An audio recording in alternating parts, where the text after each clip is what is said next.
Olivia Reed straightened the collar of her crisp blue uniform as Atlantic Airways Flight 2371 cruised effortlessly at 40,000 feet above the vast expanse of the Pacific Ocean. To the 143 passengers aboard the Airbus A320, she appeared to be nothing more than another dedicated flight attendant, efficient, pleasant, perhaps slightly tired from the 10-hour journey from Los Angeles to Honolulu. But beneath her professional demeanor and practiced smile lay a past that none of the travelers sipping their complimentary beverages could have possibly imagined, a past that would soon determine whether they lived or died. Before we jump back in, tell us where you're tuning in from, and if this story touches you, make sure you're subscribed, because tomorrow, I've saved something extra special for you. The gentle hum of the aircraft's twin engines provided a soothing backdrop as Olivia moved methodically through the cabin, collecting empty cups and addressing minor passenger requests with the practiced efficiency that 8 years of commercial aviation service had instilled in her. Her blonde hair was pulled back in a regulation bun, her makeup subtle but flawless, her movements economical and precise.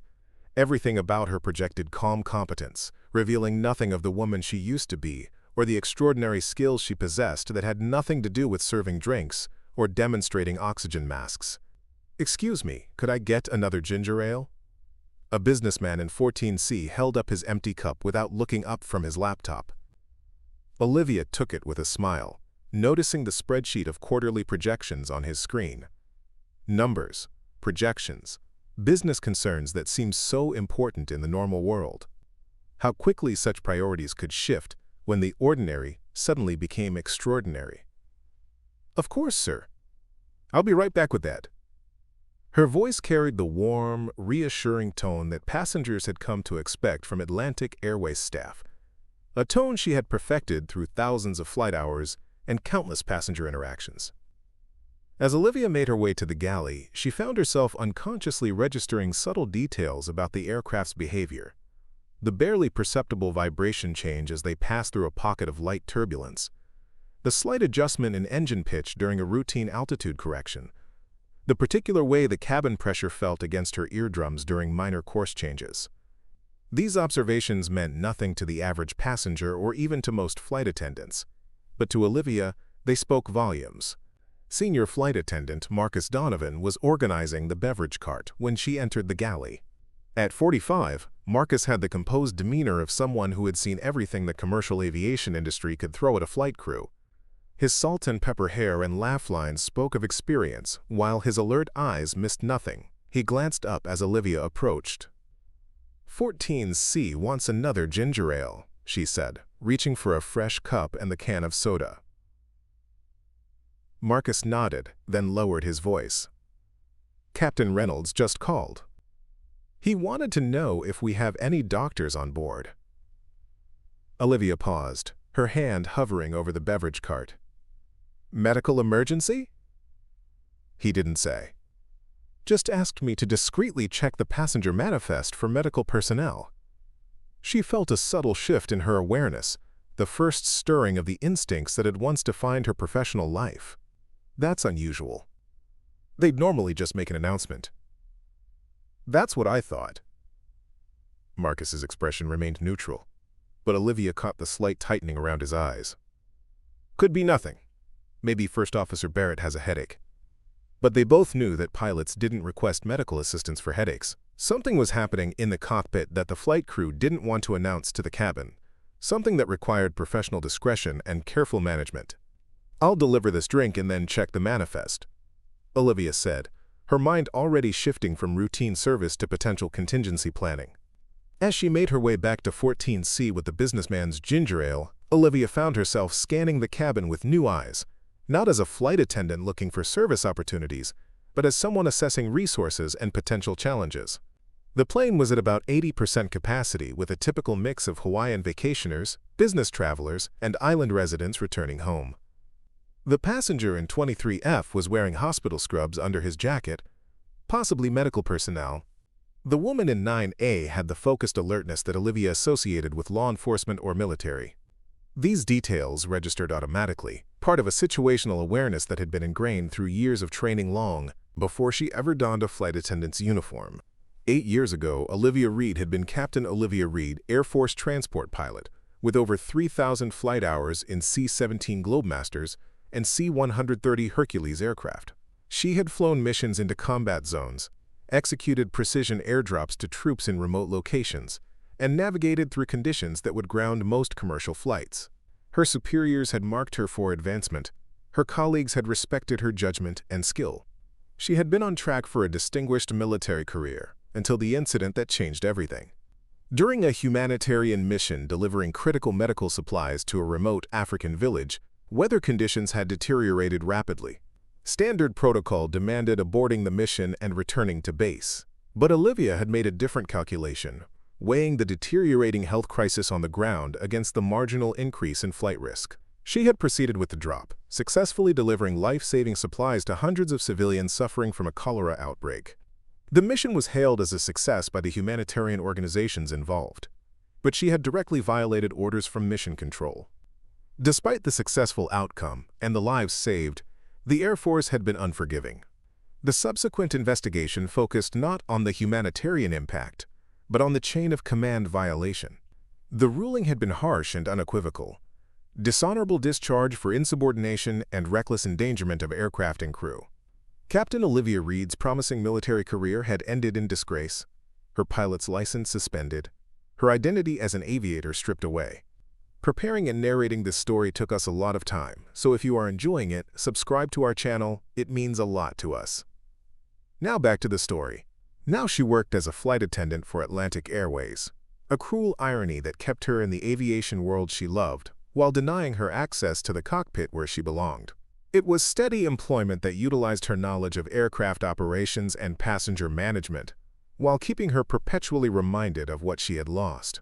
She lived in a modest apartment in Los Angeles, drove a practical Subaru, and had constructed a quiet life that demanded nothing more of her than professional courtesy and procedural compliance. The businessman barely acknowledged her as she placed the fresh ginger ale on his tray table. Olivia moved on, making her way back to the galley where the passenger manifest was stored. As she pulled up the digital tablet containing the passenger information, Marcus returned from the forward cabin with an expression that immediately triggered her concern. "Something's definitely happening," he said quietly, positioning himself so that passing passengers couldn't overhear. "I just walked by the cockpit. The door was cracked open, and I could see First Officer Barrett slumped in her seat. Captain Reynolds didn't look good either. Pale, sweating, having trouble focusing. He waved me away when I tried to ask if they needed help." Olivia felt her pulse quicken as her mind processed the implications. 2 pilots potentially incapacitated at 40,000 feet over the Pacific Ocean, 8 hours into a 10-hour flight, with limited diversion options. This wasn't a routine medical issue. This was potentially catastrophic. "Did you find any medical personnel on the manifest?" Marcus asked. Olivia scrolled through the passenger information. Dr. Elaine Winters, Seat 23F, listed as an emergency room physician at Cedars-Sinai, and there's a registered nurse in 35B, Thomas Gallagher. "I'll get them," Marcus said, already moving toward the cabin. "Wait." Olivia caught his arm. "Let's not create panic. I'll approach the doctor casually, ask her to come forward for a passenger with a medical question. You check on the cockpit again, see if you can get a clearer picture of what we're dealing with." Marcus nodded, appreciating her calm approach to what they both recognized as a potentially dire situation. As he moved toward the front of the aircraft, Olivia made her way to row 23, where Dr. Winters was reading a medical journal, her dark hair tucked behind her ears, her expression one of focused concentration. "Excuse me, Dr. Winters." Olivia kept her voice casual but direct. The woman looked up, mild surprise crossing her features. "Yes? I apologize for the interruption, but we have a passenger with a medical question. I noticed you're a physician. Would you mind coming with me for a moment?" Dr. Winters closed her journal. Of course. Her eyes held a question that Olivia's expression didn't answer. As they moved toward the front of the aircraft, Olivia could see that the doctor had already sensed that this was more than a routine consultation. In the forward galley, away from passenger ears, Olivia dropped the pretense. "Doctor, we may have a serious situation developing in the cockpit. Both pilots appear to be experiencing some kind of medical distress. I need you to evaluate them immediately but discreetly." To her credit, Dr. Winters didn't waste time with unnecessary questions. "Symptoms?" "Pallor, sweating, possible disorientation." One pilot was observed, slumped in her seat. Food poisoning, possibly. Carbon monoxide would affect the cabin, too. Could be something they both consumed. The doctor was already thinking aloud, her mind shifting to diagnostic mode. Take me to them now. As they approached the cockpit, Marcus emerged with an expression that confirmed Olivia's worst fears. Both pilots are deteriorating rapidly, he whispered. Captain Reynolds is still conscious but extremely disoriented. First Officer Barrett is unresponsive. Dr. Winters didn't hesitate. I need to get in there immediately. Marcus used his security code to access the cockpit door. The scene inside sent a chill through Olivia that had nothing to do with the aircraft's air conditioning. Captain James Reynolds, a 20-year veteran with Atlantic Airways, was struggling to maintain consciousness, his hands shaking on the controls. First Officer Sophia Barrett was completely unresponsive, slumped against her shoulder harness, her complexion ashen. "Sir, I'm Dr. Winters." "I need to examine you and your first officer." The doctor moved with the efficient confidence of someone accustomed to emergency situations. "Something's wrong." Captain Reynolds managed, his speech slurred. "Can't focus." Autopilot engaged. But Dr. Winters was already checking First Officer Barrett's vital signs. Pulses rapid but weak. Pupils dilated but responsive. Breathing shallow. Olivia found herself automatically scanning the instrument panel. Altimeter showing 40,000 feet. Airspeed 490 knots. Fuel levels adequate. All systems apparently functioning normally. The aircraft was currently under autopilot control, maintaining course and altitude as programmed. But autopilot couldn't handle emergencies, weather deviations, or landing procedures. It was a temporary solution to a problem that would soon demand human intervention, both showing symptoms consistent with some kind of poisoning. Dr. Winters announced, moving to examine Captain Reynolds. "Sir, what have you eaten or drunk in the past few hours?" "Coffee." Both had coffee. Reynolds managed before his eyes rolled back and he lost consciousness completely. The doctor reacted immediately, easing the captain away from the controls and checking his airway. "He's still breathing, but I need to stabilize both of them. This is beyond what I can treat with the onboard medical kit. We need to get them proper medical attention as soon as possible." Marcus looked at Olivia, the question clear in his eyes. What happens now? The answer crystallized in Olivia's mind, with a clarity that cut through the confusion and fear of the moment. She had spent 8 years trying to forget who she really was, trying to accept her role as a flight attendant rather than a pilot. But at 40,000 feet over the Pacific Ocean with 2 incapacitated pilots, and 143 lives at stake, the distinction between past and present, between official certification and actual capability, suddenly seemed meaningless.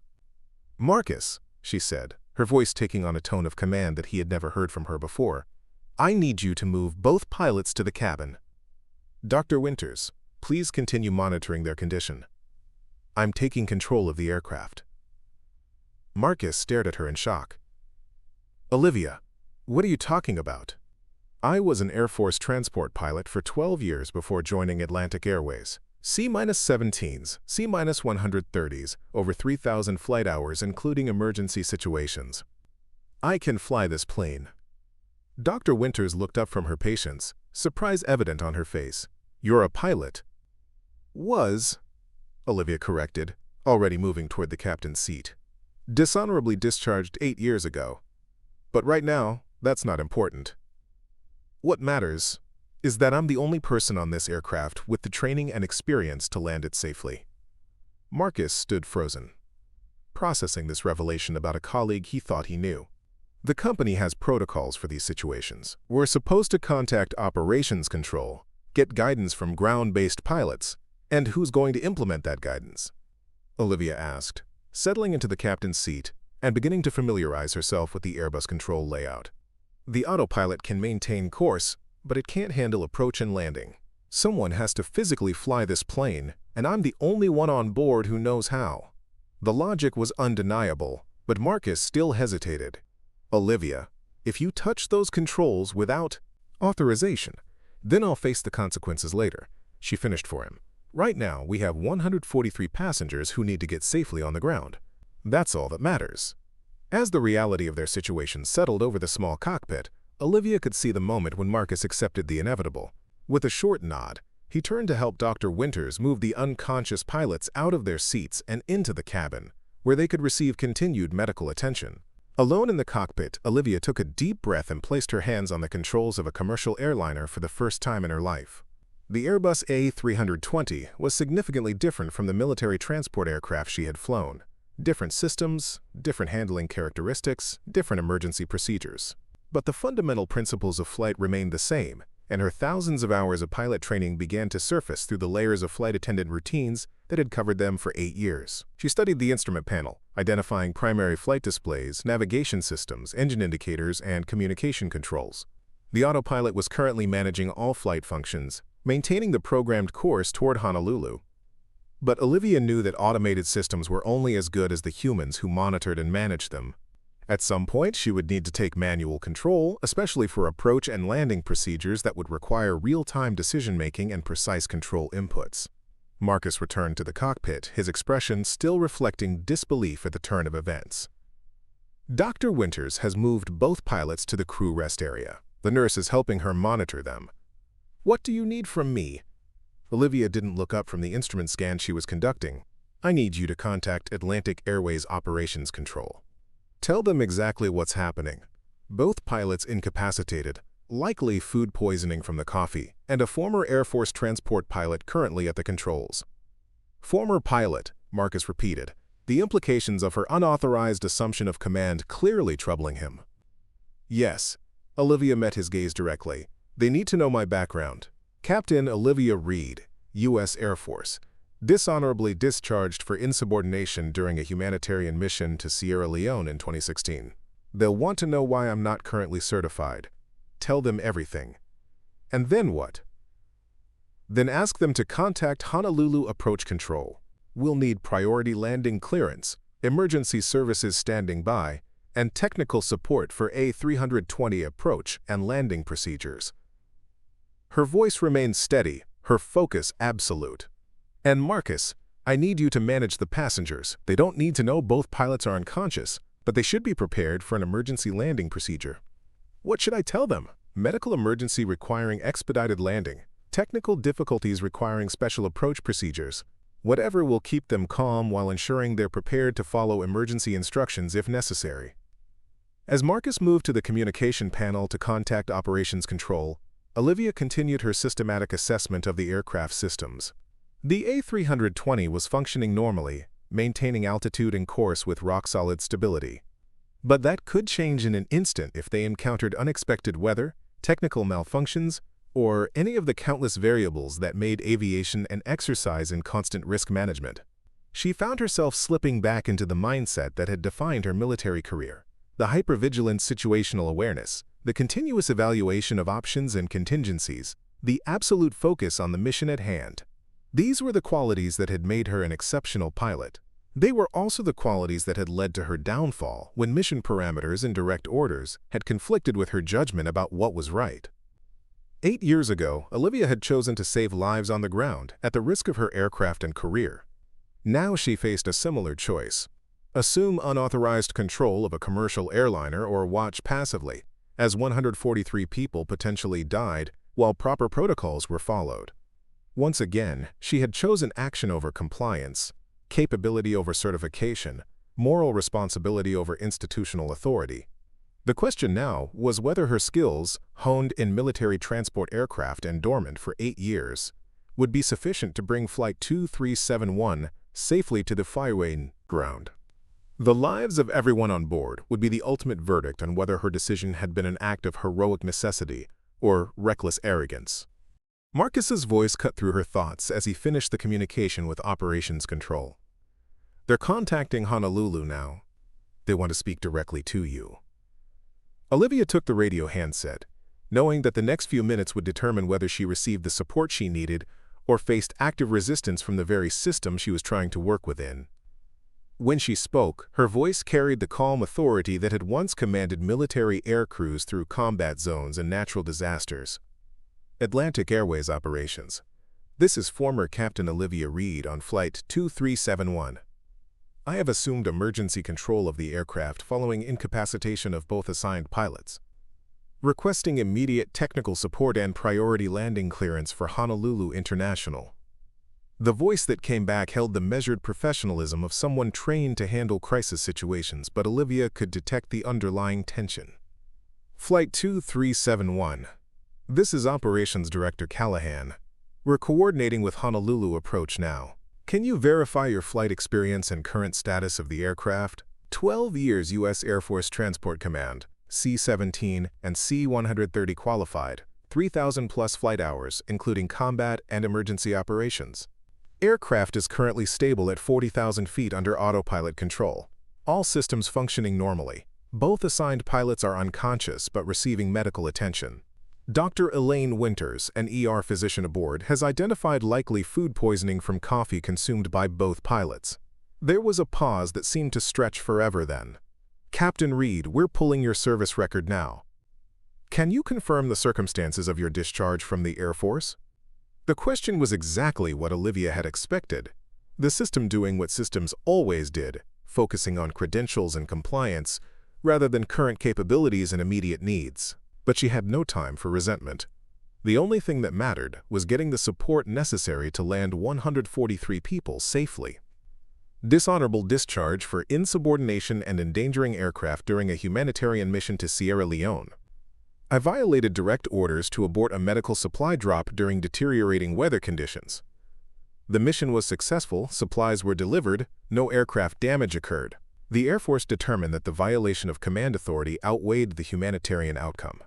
Another pause, then a new voice came on the line. Older, with the unmistakable tone of someone who had spent decades in aviation. Captain Reed, this is Robert Dawson, Chief Pilot for Atlantic Airways. I've reviewed your military record. Your flying skills were never questioned, only your willingness to follow the chain of command. Is that accurate? Yes, sir. Then I need you to follow my chain of command right now. Can you do that, Captain? Olivia felt a surge of relief at the implicit acceptance in his question. Absolutely, sir. Good, Honolulu approach has been notified. They're clearing airspace for your arrival and positioning emergency services. We've uploaded A320 approach and landing procedures to your flight computer. I'll talk you through the differences between military transport controls and the Airbus systems. But first, I need a complete assessment of your situation. As Olivia provided a detailed briefing on aircraft status, pilot conditions, and available resources, she felt the weight of responsibility settling fully on her shoulders. The next 2 hours would test everything she knew about aviation, emergency management, and leadership under extreme pressure. The irony wasn't lost on her that the same independent judgment that had ended her military career was now the only hope for 143 people suspended 40,000 feet above the Pacific Ocean. Marcus returned from checking on the pilots and Dr. Winters. No improvement in their condition, he reported. Doctor says they're stable but completely unresponsive. She's never seen food poisoning progress this rapidly. Olivia nodded, filing the information away while continuing her conversation with operations. As she worked through systems checks and procedural reviews with Chief Pilot Dawson, a new piece of information came through that immediately elevated her concern. Flight 2371. Be advised we're tracking a significant weather system developing along your approach path to Honolulu. Severe thunderstorms, with possible embedded microbursts. We're evaluating alternate landing sites, but your fuel situation may limit options. The weather news added another layer of complexity to an already challenging situation. Thunderstorms were dangerous for any aircraft, but particularly challenging for an Airbus A320 being flown by a pilot with no type-specific training and 8 years removed from any cockpit experience. Microbursts, localized, powerful downdrafts, had brought down commercial aircraft before. Understood, operations. Please advise on alternate landing sites within our fuel range. Olivia was already calculating their options, knowing that the vast Pacific offered few emergency diversion airports for a large commercial airliner. As Marcus organized the cabin crew to prepare for potential emergency procedures, Olivia found herself facing exactly the kind of complex, multivariable crisis situation that had defined her military flying career. The skills that had made her an exceptional Air Force pilot, the ability to process multiple information streams simultaneously, to make rapid decisions based on incomplete data, to remain calm when everyone around her was succumbing to stress, were suddenly as relevant as they had been during combat operations. The woman who had spent 8 years serving drinks and demonstrating safety features was gone. In her place was Captain Reed, aviator and commander, whose next decisions would determine whether Flight 2371 became a tragedy or a triumph of human capability over extraordinary circumstances. The Atlantic Airways Operations Center buzzed with focused intensity as the news of Flight 2371's situation spread through the command chain. Computer screens displayed the aircraft's position over the Pacific, weather patterns developing near Hawaii, and the steady stream of data flowing from the Airbus's systems. But the most crucial piece of information, that both pilots were incapacitated and a former Air Force officer with a dishonorable discharge was now at the controls, had created a crisis unlike anything in the airline's emergency protocols. "What do we know about this Reed woman?" demanded Victoria Keller, Atlantic's director of operations, her steel gray hair pulled back in a severe bun that matched her expression. Robert Dawson, the chief pilot who had been talking Olivia through the Airbus systems, looked up from his console. 12 years Air Force, decorated combat record, over 3,000 hours in C-17s and C-130s. By all accounts, she was exceptional, until she wasn't. Meaning? She disobeyed a direct order to abort a humanitarian mission during deteriorating weather.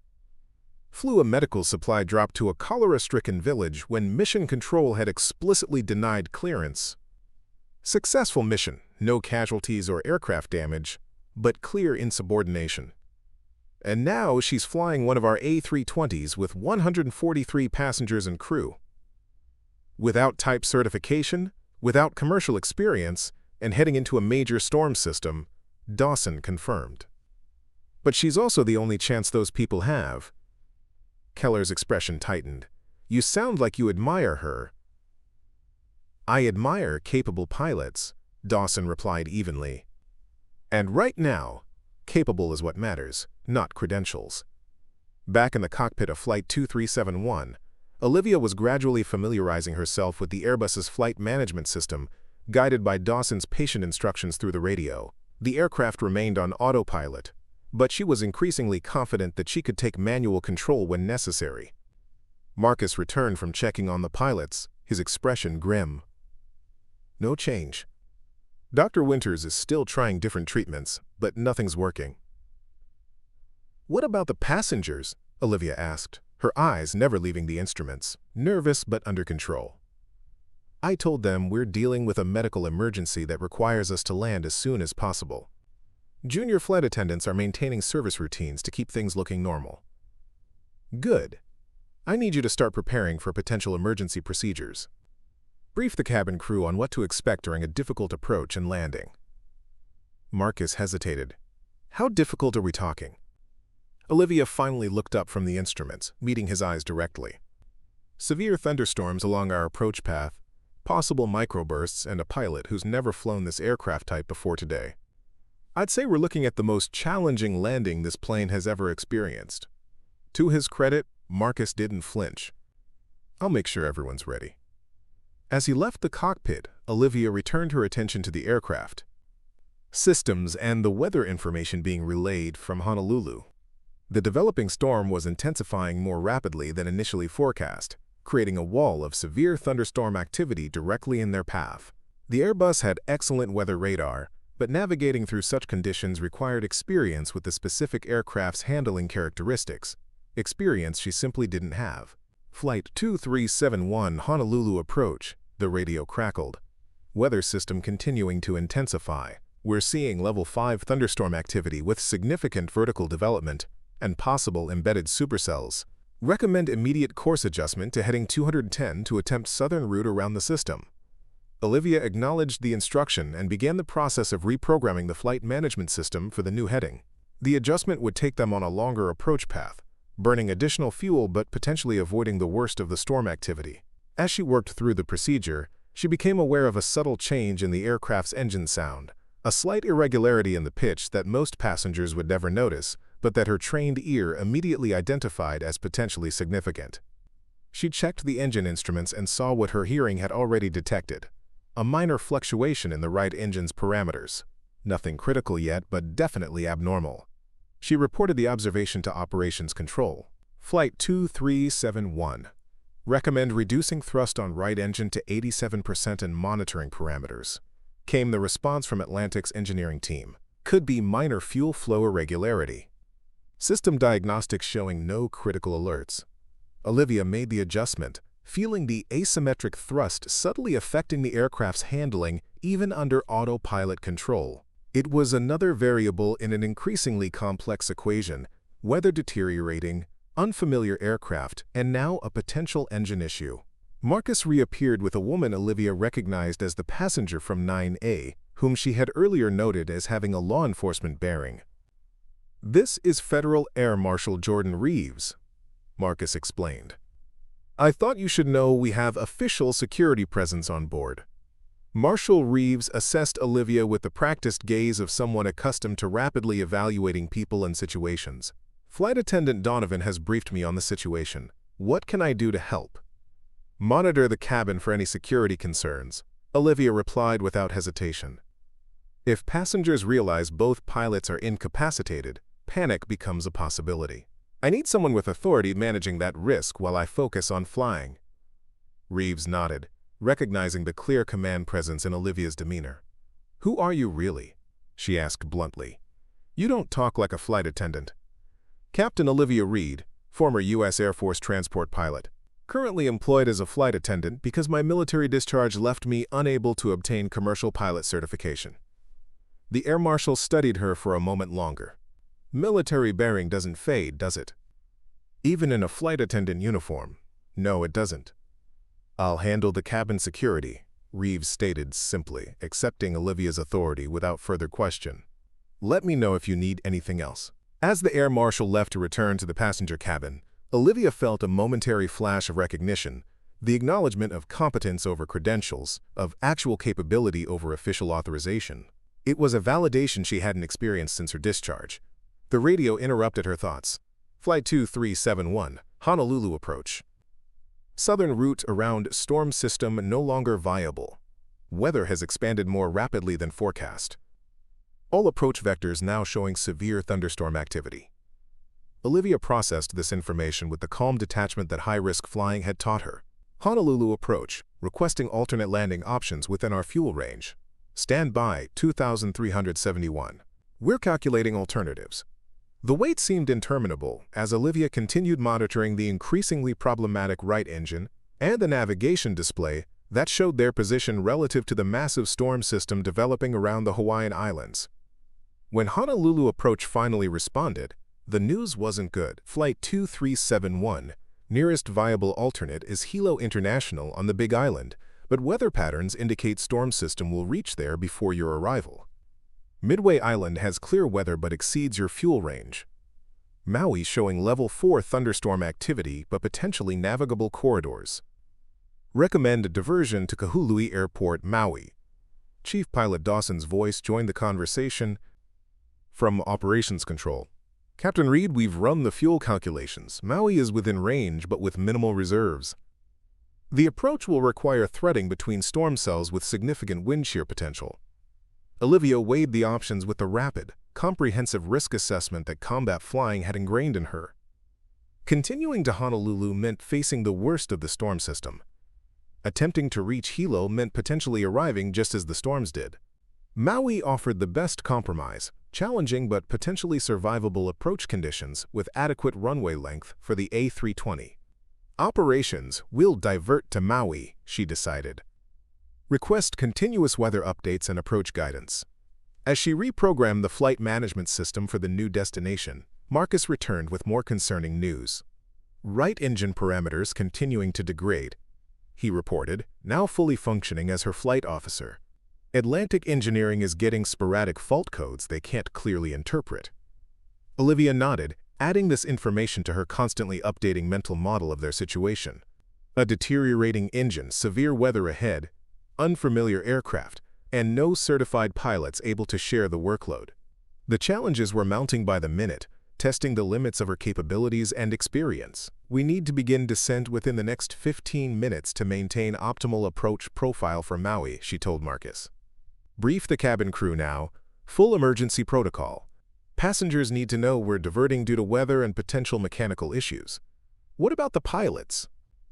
People will notice they're not in the cockpit. Tell them both pilots are ill and that a qualified pilot from among the passengers has taken control. Olivia's lips quirked in a mirthless smile. It's close enough to the truth. As Marcus left to brief the cabin crew, Olivia felt the weight of 143 lives settling more heavily on her shoulders.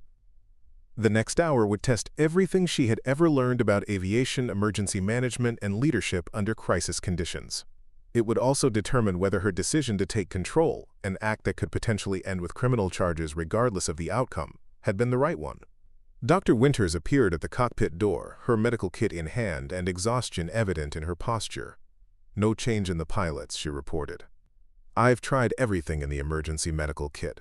Their vital signs remain stable, but they're completely unresponsive to all stimuli. Poisoning? Olivia asked, still monitoring the right engine's increasingly concerning parameters. Almost certainly, but not like any food poisoning I've seen in 15 years of emergency medicine. This is more like a powerful sedative or paralytic agent. The onset was too rapid, and the symptoms too specific for conventional foodborne illness. The implication hung in the air between them, deliberate poisoning rather than accidental contamination. The possibility shifted the situation from a medical emergency to potential terrorism, adding yet another layer of complexity to an already overwhelming crisis. Marshal Reeves needs to know this, Olivia said. And we need to secure the galley where the coffee was prepared. Dr. Winters nodded. I'll tell her myself. What's our status? Diverting to Maui. Severe weather and potential engine malfunction. We'll be beginning descent in approximately 10 minutes. The doctor studied Olivia's focused expression, the professional calm with which she was managing multiple simultaneous crises. You've done this before, haven't you? Emergency situations, I mean. Combat zones, natural disasters, humanitarian crises. Yes. Then I'll leave you to it and focus on keeping our pilots stable. Dr. Winters turned to leave, then paused. For what it's worth, I'm glad you're here, regardless of what your official credentials say. As the doctor left to return to her patients, Olivia allowed herself a moment of grim reflection. 8 years ago, her judgment had been deemed reckless and insubordinate despite the positive outcome. Now, that same judgment was the only thing standing between Flight 2371 and potential disaster. The irony wasn't lost on her, but she had no time to dwell on it as the right engine's parameters crossed into critical territory. Flight 2371, Atlantic operations, the radio crackled. Engineering recommends shutting down right engine before catastrophic failure. Repeat, recommend preemptive shutdown of right engine. Single-engine operations in a commercial airliner were challenging under optimal conditions. Single-engine approach through severe weather with an uncertified pilot was potentially catastrophic, but Olivia knew that continuing with a failing engine risked even worse outcomes. Uncontained engine failure could damage flight controls, hydraulic systems, or other critical components. Understood operations. Preparing for right engine shutdown and single-engine approach to Maui. She called Marcus back to the cockpit and briefed him on the developing situation. His face paled as he grasped the implications, but his voice remained steady. What do you need from me? Full emergency briefing to passengers. Secure cabin for potential hard landing. And I need someone with aviation experience to assist in the cockpit during approach and landing. Marcus thought for a moment. There's a private pilot in 17B. Recreational flying only, small aircraft, but better than nothing. Get him. As Marcus left to implement her instructions, Olivia began the procedure for shutting down the failing right engine, guided step by step by Chief Pilot Dawson from Operations Control. The Airbus systems were different from the military aircraft she had flown, but the fundamental principles were similar enough that she could follow the procedures with careful attention. Right engine shutdown complete, she reported after working through the checklist. Aircraft is stable on single engine. Beginning descent to Maui. The A320 handled differently with only one engine operating, requiring constant small corrections to maintain heading and altitude. As Olivia adjusted to the changed flight characteristics, she could feel her dormant piloting skills fully reawakening. The precise control touch, the continuous instrument scan, the hyper-awareness of aircraft behavior that had once been as natural to her as breathing. Marcus returned with a nervous-looking man in his 50s, James Foster, the private pilot from 17B. "I fly a Cessna 172 on weekends," Foster explained, clearly intimidated by the complex instrumentation of the Airbus cockpit. "I'm not sure how much help I can be." "You understand basic flight principles," Olivia replied, not looking up from her instrument scan. "That's more than anyone else on this aircraft except me. I need you to monitor specific instruments and call out any deviations from parameters I'll give you." Foster took the first officer's seat, visibly overwhelmed but determined to help. Olivia quickly assigned him basic monitoring tasks: airspeed, altitude, vertical speed, and engine parameters, freeing her attention for the more complex aspects of managing the crippled aircraft's approach to Maui through deteriorating weather conditions. "Flight 2371, Maui approach," the radio announced. "Weather continuing to deteriorate. Ceiling now 800 feet, visibility 2 miles, wind 290 at 35 gusting to 50. Heavy precipitation and moderate to severe turbulence reported on final approach." These were conditions that would challenge even an experienced crew in a fully functional aircraft. For a single pilot with no commercial experience flying a single-engine Airbus through her first landing in 8 years, they were potentially unsurvivable. But Olivia had faced impossible conditions before: combat approaches under enemy fire, humanitarian drops in Category 5 hurricanes, emergency landings on damaged runways. Maui approach, Flight 2371. Continuing approach. Request continuous updates on wind shear reports and ceiling changes. Her voice betrayed none of the concern that any rational assessment of their situation would justify. Instead, it carried the calm authority that had once guided military transport crews through conditions that would ground most civilian flights. It was the voice of someone who had accepted the reality of their circumstances and was fully committed to finding a path through them, regardless of the statistical probabilities or official limitations. Marshal Reeves reappeared at the cockpit door, her expression grim. "Dr. Winters briefed me on the likely deliberate poisoning. I've secured the galley area and am treating this as a potential terrorism incident. Honolulu FBI has been notified and will meet us in Maui." "If we make it to Maui," Foster muttered, staring at the weather radar display showing the massive storm cells they would need to navigate, "we'll make it." Olivia stated with the kind of certainty that came not from factual analysis but from absolute refusal to accept any other outcome. "But I need everyone performing their roles without distraction. Marshal Reeves, the cabin is your responsibility. Mr. Foster, eyes on those instruments. Marcus, final preparation for emergency landing." As the three dispersed to their assigned duties, Olivia turned her complete attention to the challenging approach ahead. The Airbus was descending through 18,000 feet, performing adequately on a single engine but with significantly reduced performance margins. The weather radar showed a chaotic pattern of severe storm cells surrounding Maui, with narrow corridors between them that might allow a skilled pilot to reach the airport. "Flight 2371. We're uploading an approach path to your flight management system," Chief Pilot Dawson advised from Operations Control. "It's a modified approach that threads between the worst cells, but it requires precise execution with minimal margin for error." "Understood, Operations." Approach path received and displaying correctly. As the aircraft descended through 15,000 feet, it encountered the first significant turbulence, violent up-and-down drafts that tossed the large Airbus like a toy. Olivia fought to maintain the precise heading and altitude needed to follow the narrow, safe corridor between storm cells, her hands constantly making small adjustments to the controls as the autopilot struggled with the challenging conditions. "We should abort," Foster said, his face pale as the aircraft shuddered through another violent turbulence patch. "This is beyond what commercial operations consider safe." "And go where?" Olivia asked, without taking her eyes off the instruments. "We don't have the fuel to reach any alternative airports. Maui is our only viable option." The harsh reality silenced Foster's objections. There was no safer choice available, only the difficult path directly ahead of them, or certain disaster if they attempted to divert elsewhere. It was exactly the kind of impossible situation that had defined Olivia's military career, where the only options were difficult, dangerous, and demanding extraordinary performance under extreme pressure. At 10,000 feet, they encountered the most severe turbulence yet. A powerful updraft followed immediately by a downdraft that caused the aircraft to lose 800 feet of altitude in seconds. Warning alarms blared as the sudden altitude loss triggered ground proximity warnings. Olivia fought the controls, applying maximum power to the remaining engine while using every bit of her skill to stabilize the lurching aircraft. "Microburst," Foster called out unnecessarily, his knuckles white as he gripped the edge of his seat.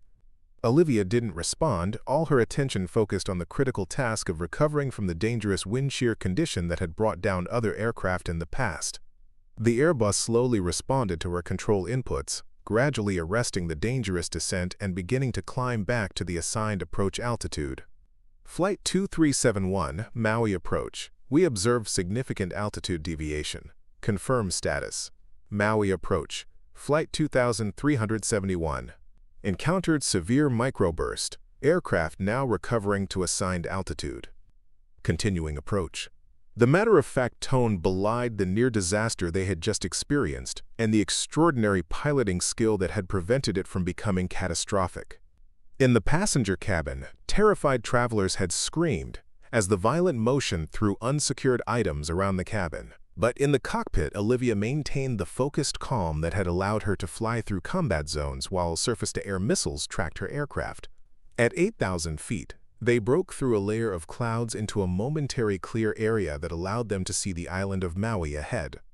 A green jewel surrounded by angry dark clouds lit occasionally by lightning. The brief glimpse of their destination provided a psychological boost before they plunged back into the clouds and the instrument flying conditions that would define the remainder of their approach.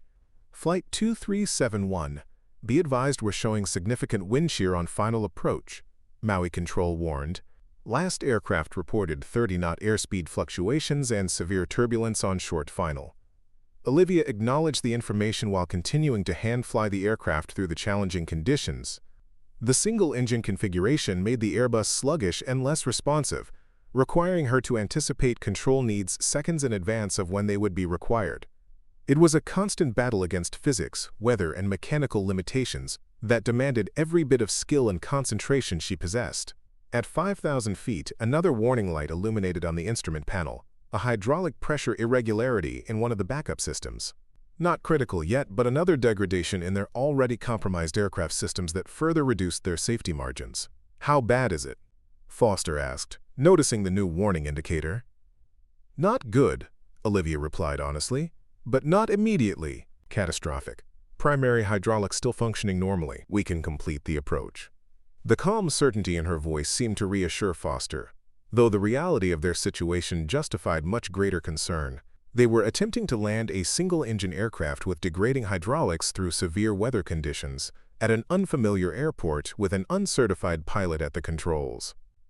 By any rational risk assessment, their chances of success were minimal. But Olivia Reed had never accepted conventional limitations. Not when lives were at stake. Not when her judgment told her that extraordinary effort could overcome seemingly impossible odds. It was the quality that had made her an exceptional military pilot. It was also the quality that had ended her Air Force career when that judgment conflicted with direct orders. As they descended through 3,000 feet, Maui became visible again through breaks in the clouds, the airport now distinguishable on the northern coast of the island. Rain lashed against the windscreen in sheets, occasionally illuminated by lightning that revealed the chaotic sea conditions below. Crosswinds buffeted the aircraft from the right, requiring significant control input to maintain the approach path. "Landing gear down," Olivia commanded, beginning the final configuration for landing. Foster reached for the gear lever, then hesitated. "Are you sure? In these conditions, if we need to go around—" "We don't have enough fuel for a go-around," Olivia cut him off. "This is our only approach. Landing gear down now."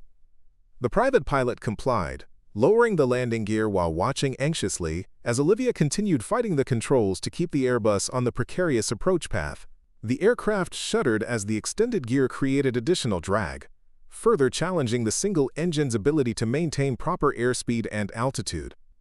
"Flaps 15," Olivia ordered next, continuing the landing configuration sequence. The deployment of flaps changed the aircraft's handling characteristics again, requiring her to make constant adjustments to power and control inputs as they descended through 2,000 feet. Flight 2371, Maui Tower. You are cleared to land runway 02. Wind 310 at 40, gusting to 55. Be advised all emergency services are standing by. Olivia acknowledged the clearance while focusing intently on the instrument approach indicators.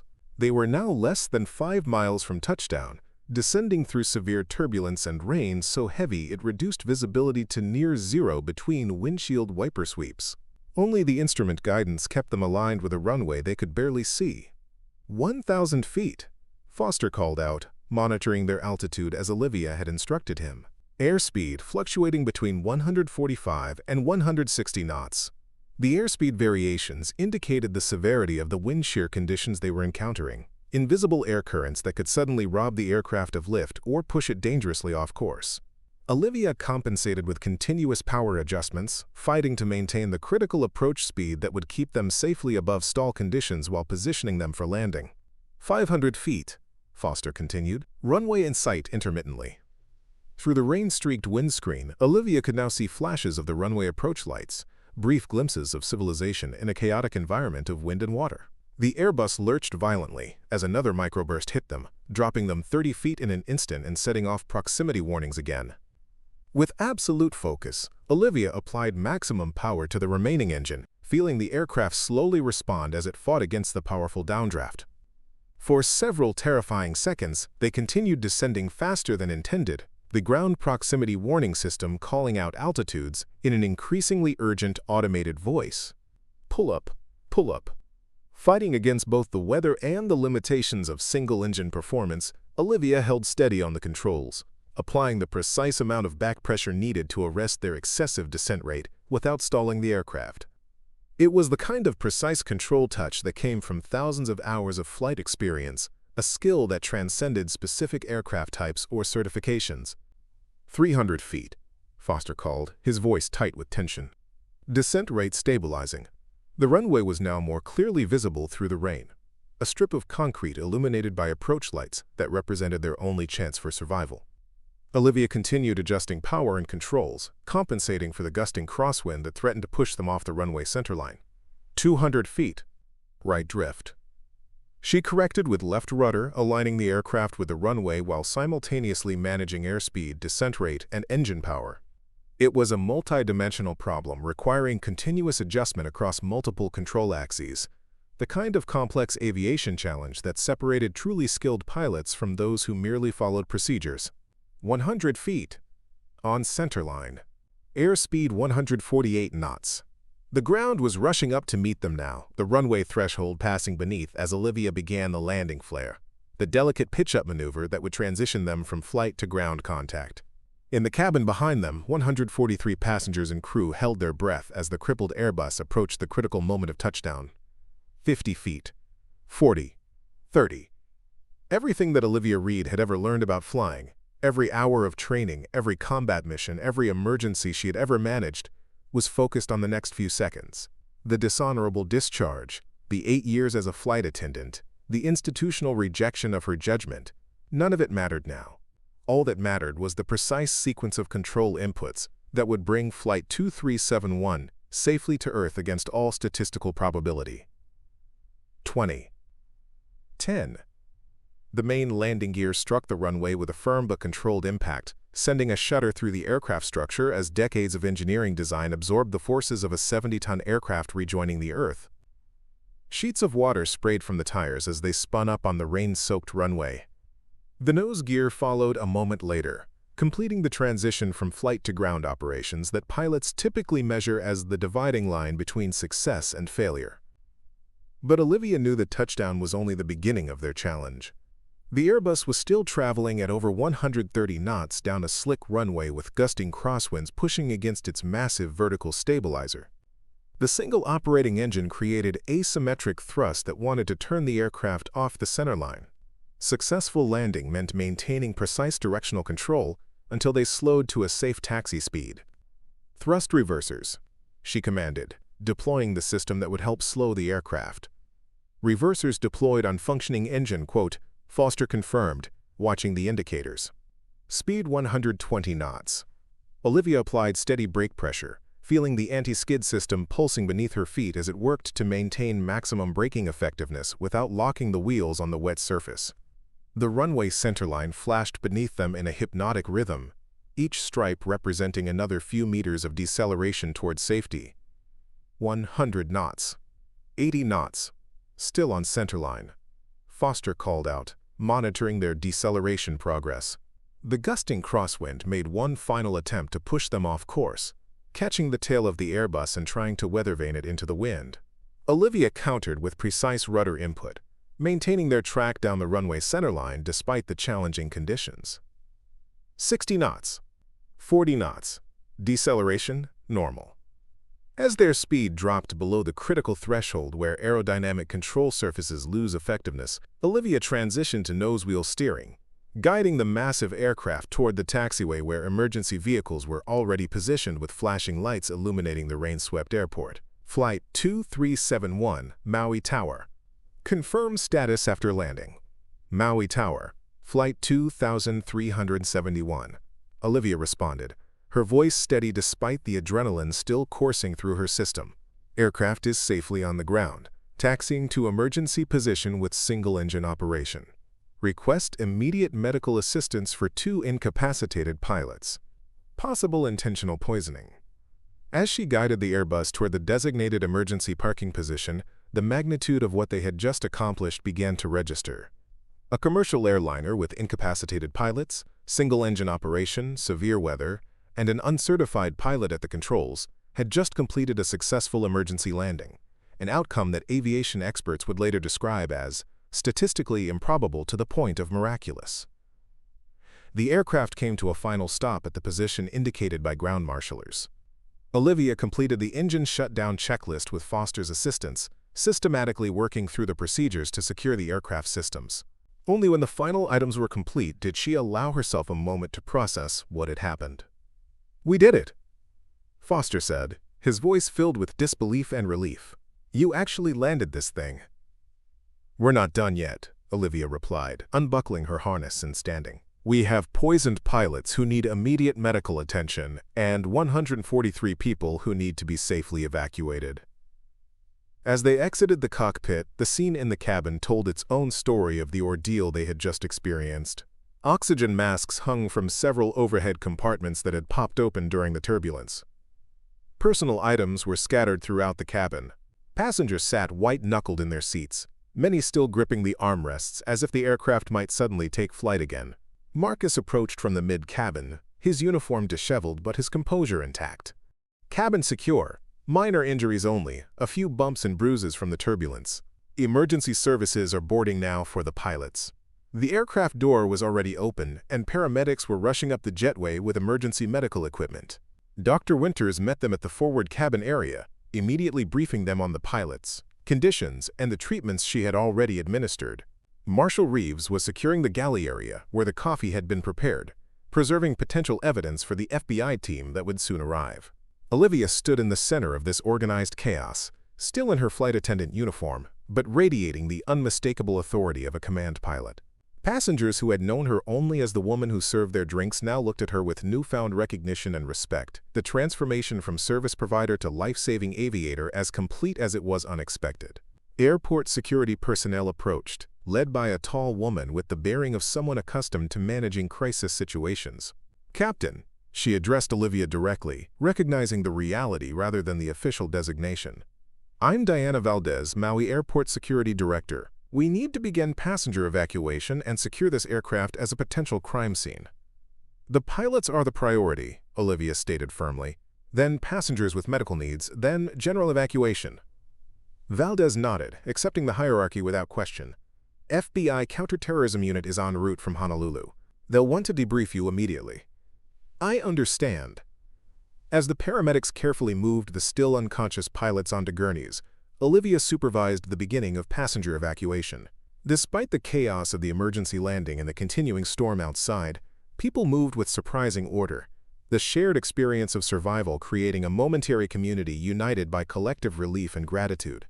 Many passengers paused as they passed Olivia, offering words of thanks or simply making eye contact that conveyed what words couldn't adequately express. An elderly couple stopped directly in front of her, the woman reaching out to clasp Olivia's hand. "You saved our lives," she said simply. "We know what happened." The young man next to us is a private pilot. He explained what it meant that you landed this plane with one engine in this storm. Olivia nodded, uncomfortable with the recognition but acknowledging the truth of the statement. "We had an exceptional team. Dr. Winters, Marshal Reeves, the entire cabin crew. Everyone did their part. But you were the one flying," the woman's husband added. "When we heard both pilots were unconscious and a flight attendant had taken control, I thought we were going to die. I've never been so happy to be wrong."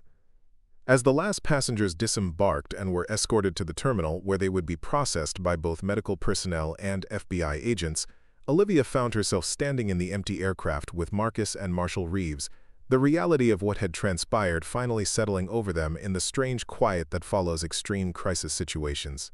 "What happens now?" Marcus asked, looking at Olivia with new eyes, seeing not just his colleague of 3 years but the exceptional pilot who had been hiding in plain sight all along. "Now I answer a lot of questions," Olivia replied, her expression neutral. Taking control of a commercial airliner without authorization, even in an emergency, raises significant legal and regulatory issues. Marshal Reeves shook her head. "You saved 143 lives. That has to count for something." "It might. Or they might decide that rules exist for a reason, just like the Air Force did 8 years ago." Olivia's voice held no bitterness, just a realistic assessment of institutional priorities that she had learned through hard experience. "I'll testify for you," Marcus said firmly. "So will every passenger on this flight. You did the only thing that could have saved us." Before Olivia could respond, a group of FBI agents entered the aircraft, led by a stern-faced woman whose quick eyes took in the scene with professional assessment. Special Agent Cassandra Monroe, FBI Counterterrorism. She introduced herself, showing her credentials. "Which one of you is Olivia Reed?" "I am." Olivia stepped forward. "I need you to come with me immediately for debriefing. We have serious questions about the chain of events that led to you taking control of this aircraft." Marcus started to object, but Olivia silenced him with a subtle gesture. "I understand, Agent Monroe. I'm fully prepared to explain my actions and accept whatever consequences follow." As she followed the FBI agents off the aircraft and into the terminal building where a temporary command center had been established, Olivia felt a strange sense of déjà vu, once again facing institutional judgment for actions taken under extreme circumstances where standard protocols didn't apply. The irony wasn't lost on her that her willingness to act beyond her official authority had both ended her military career and potentially saved 143 lives today. The debriefing room was already crowded with representatives from multiple agencies, FBI, TSA, NTSB, FAA, and airline officials who had arrived on the first available flight from Honolulu. The atmosphere was tense, filled with the competing priorities of law enforcement investigating a potential terrorism incident, aviation authorities concerned about regulatory violations, and airline executives worried about liability implications. Special Agent Monroe directed Olivia to a seat at the center of the room, the positioning making it clear that she was the focus of everyone's attention and concerns.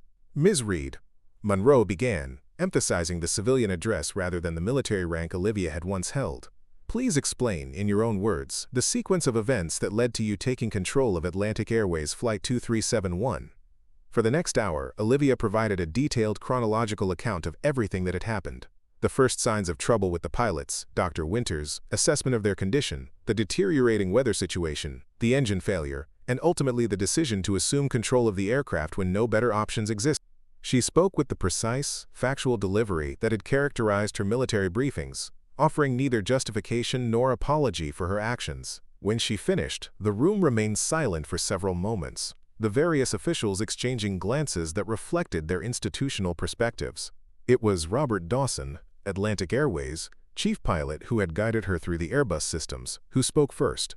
"For the record," he said, looking directly at the FAA representatives, "based on the aircraft telemetry data we received throughout this incident, Captain Reed, and I use that title deliberately, executed one of the most extraordinary pieces of aviation I've witnessed in 30 years of commercial flying. Single-engine approach through severe microbursts with an unfamiliar aircraft type after 8 years away from any cockpit? The level of skill demonstrated goes beyond what we expect from many of our fully certified, currently active pilots. The FAA's senior representative, a gray-haired man named Lawrence Bennett, leaned forward with a frown. The regulations regarding who may operate a commercial aircraft exist for good reasons. They're designed to protect the traveling public from exactly this kind of situation: uncertified individuals making potentially catastrophic decisions. With all due respect, Dr. Winters interjected from her position near the door where she had been waiting to provide her own testimony. Those regulations assume you have conscious, qualified pilots available. We didn't. Without Captain Reed's intervention, Flight 2371 would have eventually run out of fuel, with no one capable of landing it. The outcome would have been 143 fatalities instead of 0. Agent Monroe refocused the discussion on her primary concern. The intentional poisoning of both pilots represents a significant security breach and potential terrorism event. Ms. Reed, did you observe anything suspicious regarding the coffee or other beverages served to the flight crew? No, Olivia answered truthfully. I had no interaction with the pilots' refreshments.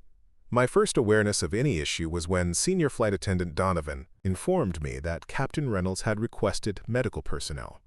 The questioning continued for another hour, shifting between security concerns, aviation regulations, and the specific decision points that had led to Olivia taking control of the aircraft. Throughout the intense scrutiny, she maintained the calm, factual demeanor that had characterized her military career and that had ultimately served her well during the crisis. Finally, as the questioning wound down, Lawrence Bennett from the FAA posed the question that everyone had been circling around. Ms. Reed, you must have been aware that taking control of a commercial airliner without proper certification is a federal offense that could result in criminal charges, regardless of the outcome. What made you believe you had the right to make that decision? The room fell silent, all eyes on Olivia as she considered her response. When she spoke, her voice was quiet, but carried the absolute conviction that had guided her through combat missions and life-or-death decisions. I never claimed to have the right, she said.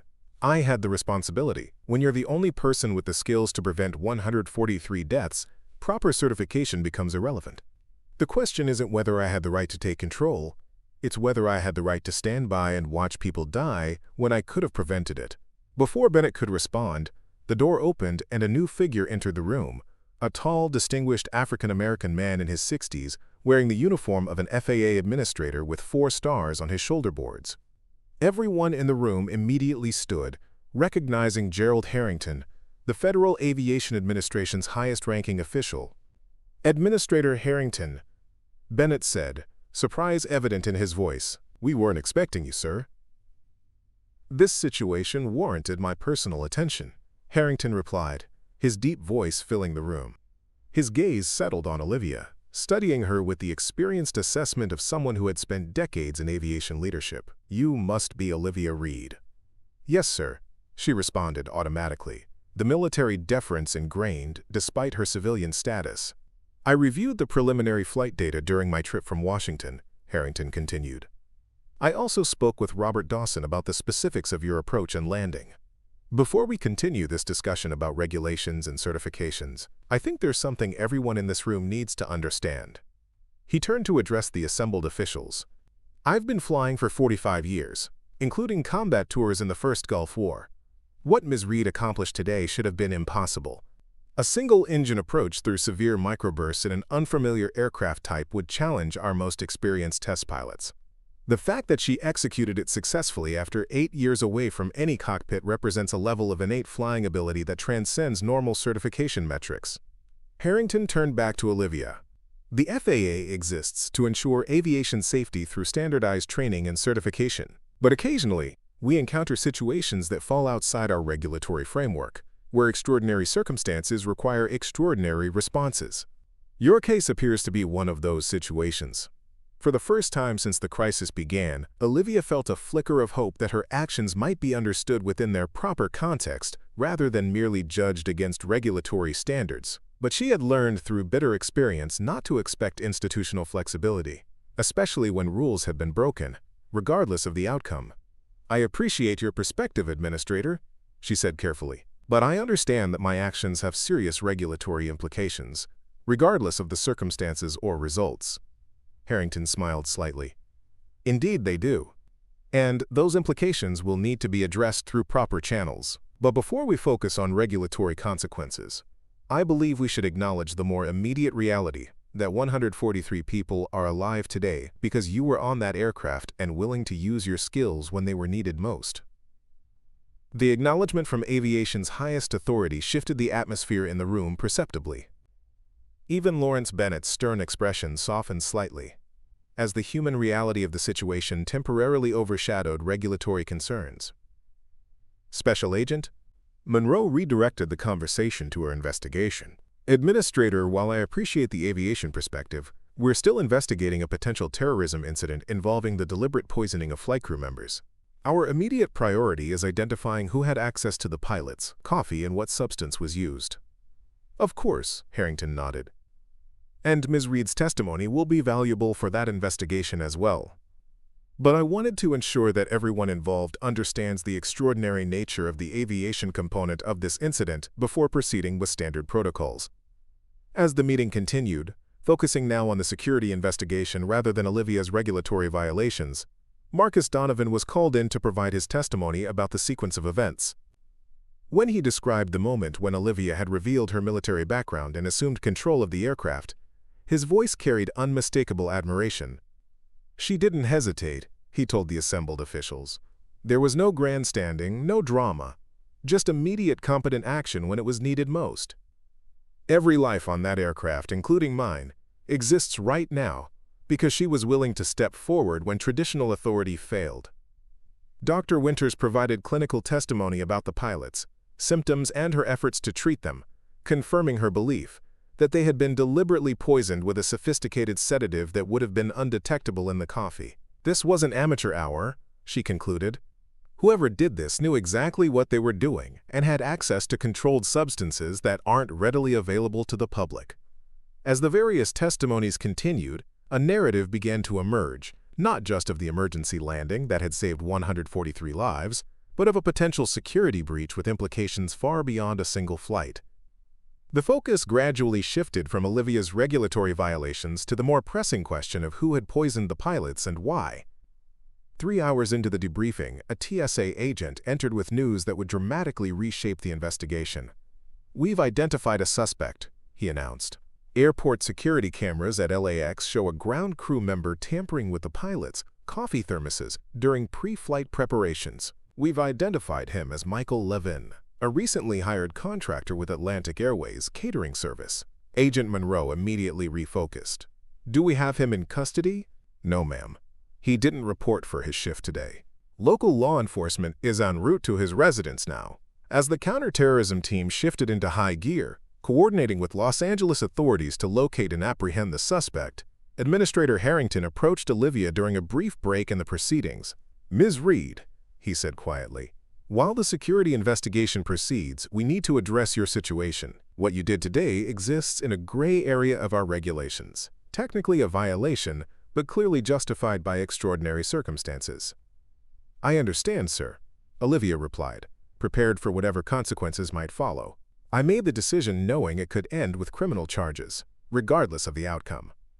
Harrington studied her with thoughtful consideration. "Your military record indicates you faced similar choices before, putting lives above regulations when the situation demanded it."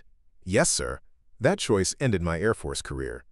And yet you made the same choice again today, knowing the potential consequences." "There was no choice, sir. Not really. Not when the alternative was 143 deaths." The administrator nodded, seeming to come to a decision. "The FAA's primary mission is ensuring aviation safety. Sometimes that requires strict adherence to regulations. But occasionally it requires recognizing when exceptional circumstances demand exceptional responses." He paused, then continued more formally. "I'm initiating a special administrative review of this incident. Pending that review, you will not face immediate enforcement action regarding your operation of Flight 2371. The reprieve was more than Olivia had dared hope for, but she knew it was likely temporary. Administrative reviews could take months, and the final determination could still result in civil penalties or other consequences.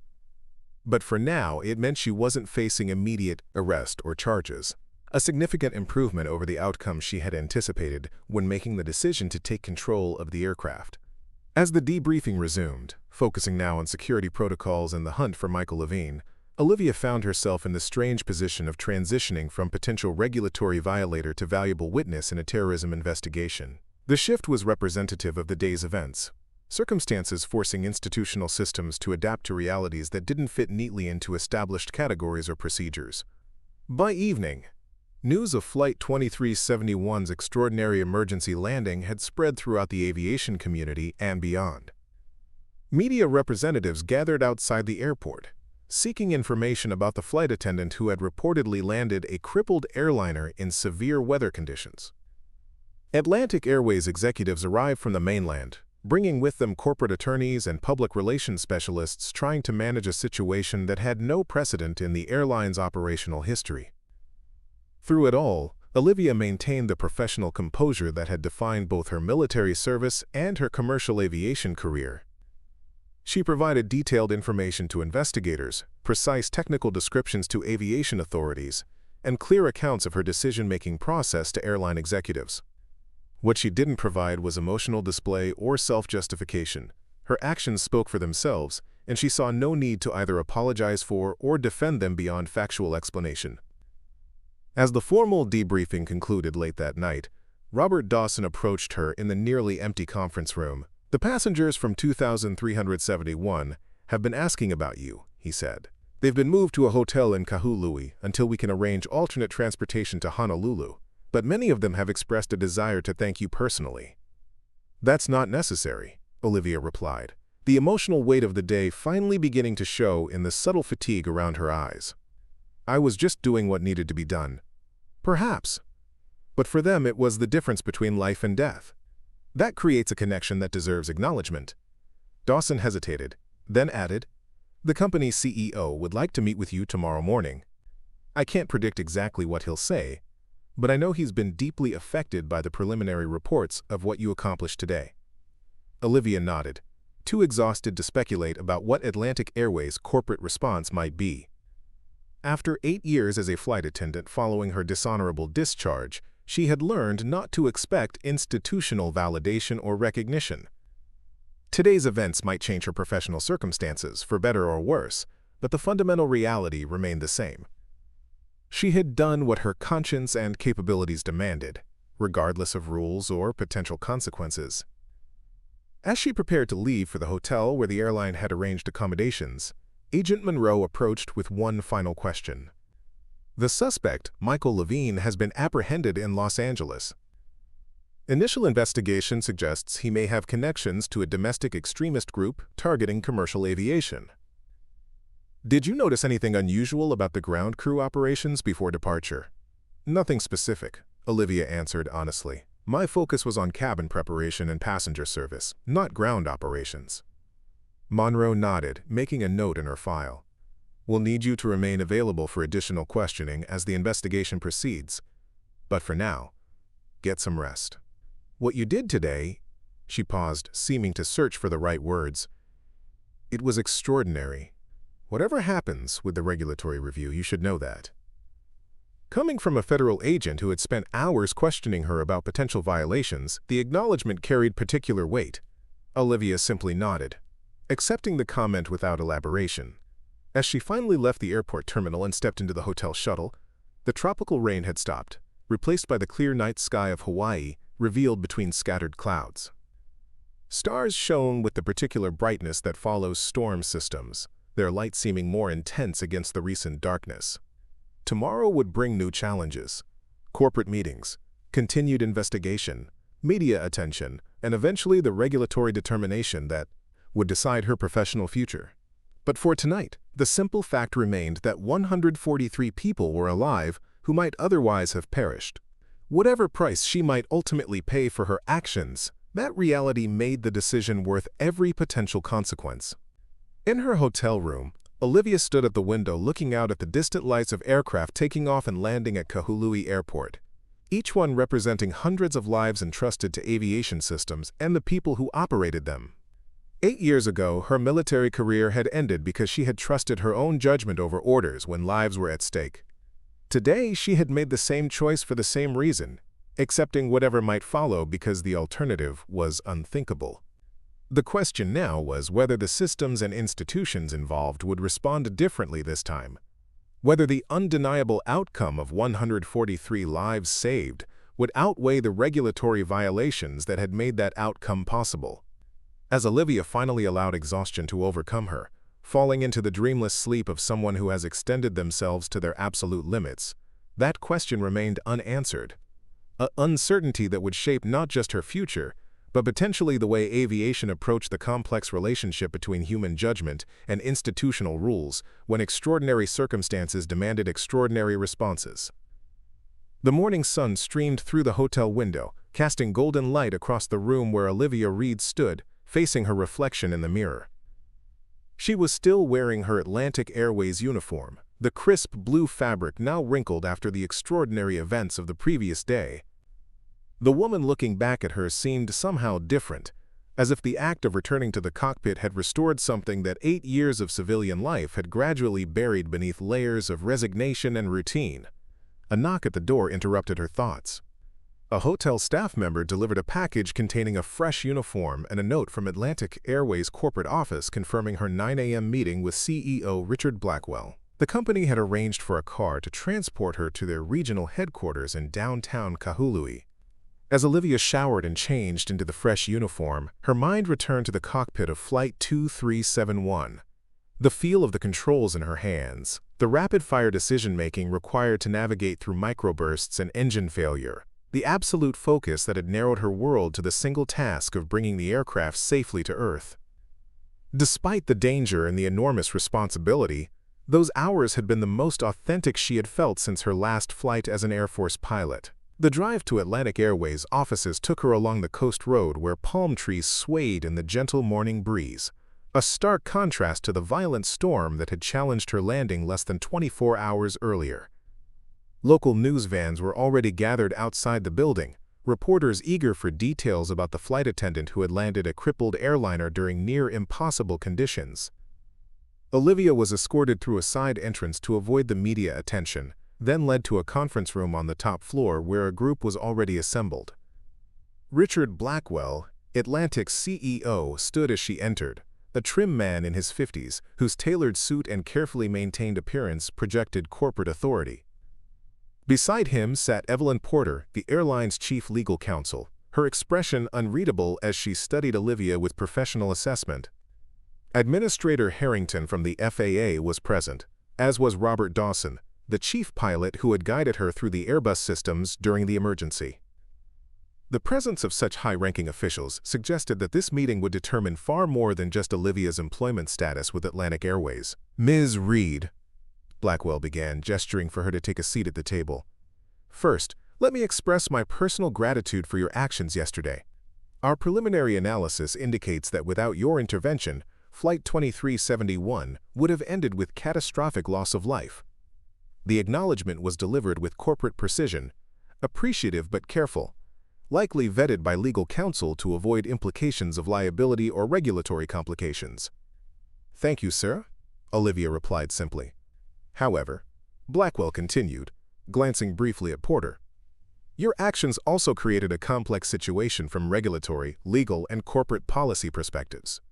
Taking control of a commercial aircraft without proper certification, regardless of the circumstances or outcome, raises significant issues that we're still working to address." "Administrator," Harrington interjected before the corporate focus could narrow exclusively to policy violations. "Before we delve into regulatory matters, I think it's important to establish the exceptional nature of yesterday's events. Our analysis of the flight data recorder confirms what eyewitness accounts suggested. Ms. Reed executed one of the most challenging emergency landings in commercial aviation history. He activated a display screen on the wall, showing a computer simulation of Flight 2371's approach path through the severe weather system, the single-engine operation following the right engine failure, and the precise control inputs that had maintained the aircraft on a viable landing trajectory, despite multiple microbursts and crosswind conditions. For context, Harrington explained, We've run this scenario through our advanced simulators with 20 of our most experienced commercial pilots. None successfully completed the approach and landing with the specific combination of conditions that Ms. Reed faced. The simulator assessment rated the difficulty level as beyond commercial certification parameters and classified the successful outcome as statistically improbable. The visual representation of what she had accomplished seemed to shift the atmosphere in the room. Even Porter's carefully neutral expressions softened slightly as the data transformed an abstract policy violation into a concrete demonstration of extraordinary capability. Blackwell cleared his throat. This technical assessment is certainly impressive, but it doesn't resolve the fundamental issues we're facing. Ms. Reed is employed as a flight attendant, not a pilot. She has no commercial certification, no type rating for the A320, and no authorization to operate any Atlantic Airways aircraft under any circumstances.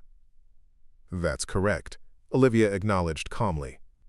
I acted outside my authorization because the alternative was allowing 143 people to die when I had the capability to prevent it. I understand there are consequences for that decision, and I'm prepared to accept them. The straightforward acceptance of potential consequences seemed to catch Blackwell off guard. He had clearly expected justification or defense rather than simple acknowledgement. The situation is further complicated by the terrorism investigation, he continued after a moment. The fact that this was a deliberate attack rather than an accidental food contamination introduces additional security and liability concerns that affect how we must approach this entire incident. Robert Dawson, who had remained silent until now, finally spoke. Richard, with respect, I think we're missing the forest for the trees. Yesterday, one of our aircraft faced a situation that should have been unsurvivable. Both pilots incapacitated, single-engine operation, and severe weather conditions that would challenge even a fully functional aircraft with an experienced crew. The fact that we're having this conversation in the context of policy violations rather than planning 143 funerals is entirely due to Ms. Reed's actions. Blackwell frowned. I'm not disputing the outcome, Robert. I'm addressing the process and policy implications that we can't simply ignore because things turned out well. Things didn't just turn out well, Dawson countered, unusual emotion coloring his typically professional tone. Ms. Reed made them turn out well through extraordinary skill under impossible conditions. That's not luck. That's exceptional capability, transcending our normal operational parameters. Administrator Harrington raised a hand to redirect the increasingly heated exchange. If I may suggest a different approach to this discussion, the FAA's primary mission is ensuring aviation safety through standardized procedures and certified personnel. However, we also recognize that extraordinary circumstances occasionally require responses that fall outside normal regulatory frameworks. He turned to address Olivia directly. Ms. Reed, your military record indicates exceptional flying capabilities and judgment, marred only by the insubordination incident that led to your discharge. Your actions yesterday demonstrated that those capabilities remain intact, despite 8 years away from any cockpit. The question before us isn't just about yesterday's flight, but about the best way to utilize your evident skills within our aviation system moving forward. The implication that there might be a path forward rather than just consequences for past actions shifted the conversation's direction significantly. Evelyn Porter, Atlantic's legal counsel, immediately recognized the potential opening. Administrator, are you suggesting there might be a regulatory? Harrington interjected before the corporate focus could narrow exclusively to policy violations. Before we delve into regulatory matters, I think it's important to establish the exceptional nature of yesterday's events. Our analysis of the flight data recorder confirms what eyewitness accounts suggested. Ms. Reed executed one of the most challenging emergency landings in commercial aviation history.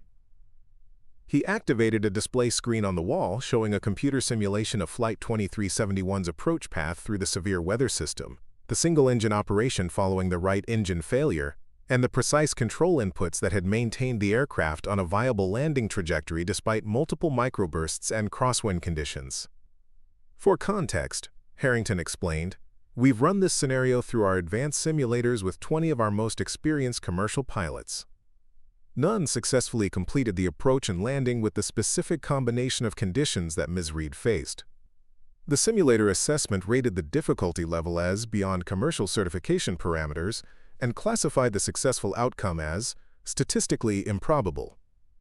The visual representation of what she had accomplished seemed to shift the atmosphere in the room.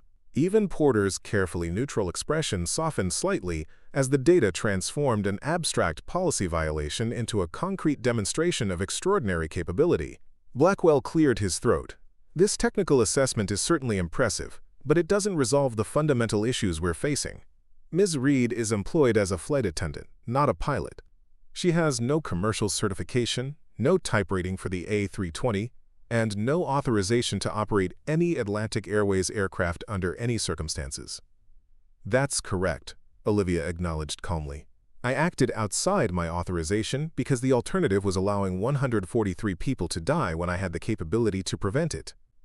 I understand there are consequences for that decision, and I'm prepared to accept them. The straightforward acceptance of potential consequences seemed to catch Blackwell off guard. He had clearly expected justification or defense, rather than simple acknowledgement. The situation is further complicated by the terrorism investigation, he continued after a moment. The fact that this was a deliberate attack rather than an accidental food contamination introduces additional security and liability concerns that affect how we must approach this entire incident. Robert Dawson, who had remained silent until now, finally spoke. Richard, with respect, I think we're missing the forest for the trees. Yesterday, one of our aircraft faced a situation that should have been unsurvivable. Both pilots incapacitated, single-engine operation, and severe weather conditions that would challenge even a fully functional aircraft with an experienced crew. The fact that we're having this conversation in the context of policy violations, rather than planning 143 funerals, is entirely due to Ms. Reed's actions. Blackwell frowned. I'm not disputing the outcome, Robert. I'm addressing the process and policy implications that we can't simply ignore because things turned out well. Things didn't just turn out well, Dawson countered, unusual emotion coloring his typically professional tone.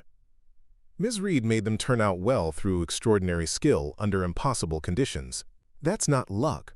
That's exceptional capability transcending our normal operational parameters. Administrator Harrington raised a hand to redirect the increasingly heated exchange. If I may suggest a different approach to this discussion, the FAA's primary mission is ensuring aviation safety through standardized procedures and certified personnel. However, we also recognize that extraordinary circumstances occasionally require responses that fall outside normal regulatory frameworks. He turned to address Olivia directly. Ms. Reed, your military record indicates exceptional flying capabilities and judgment, marred only by the insubordination incident that led to your discharge. Your actions yesterday demonstrated that those capabilities remain intact, despite 8 years away from any cockpit. The question before us isn't just about yesterday's flight, but about the best way to utilize your evident skills within our aviation system moving forward. The implication that there might be a path forward rather than just consequences for past actions shifted the conversation's direction significantly. Evelyn Porter, Atlantic's legal counsel, immediately recognized the potential opening. Administrator, are you suggesting there might be a regulatory accommodation that would address both the policy violation and Ms. Reed's demonstrated capabilities? I'm suggesting that rigid adherence to regulations without consideration of extraordinary circumstances can sometimes work against our primary mission of aviation safety. Harrington replied carefully. Ms. Reed's case presents an opportunity to consider whether our current frameworks adequately address situations where demonstrable capability exists outside our standard certification processes. The conversation was moving in directions Olivia hadn't anticipated.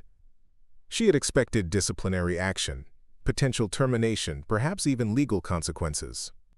Instead, senior officials from both the airline and the FAA seemed to be contemplating how her unconventional situation might be accommodated rather than simply punished. Before the discussion could continue, there was a knock at the conference room door. An assistant entered to inform them that the FBI had requested Olivia's presence for additional questioning related to the terrorism investigation. The corporate deliberations would have to wait.